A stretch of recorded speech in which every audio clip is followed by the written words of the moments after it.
I got some lace leaf maple from outside and some more lilac for the birds today.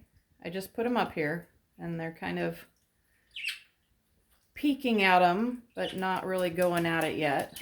Last time I put the lace leaf maple up, they did eat it. But the last time I put the lilac up was the first time they'd ever seen lilac, and they just kind of fiddled with it, but they didn't munch at it.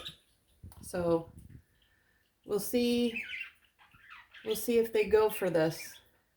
I just love bringing stuff in from outside for them to play around with and eat. So we'll see.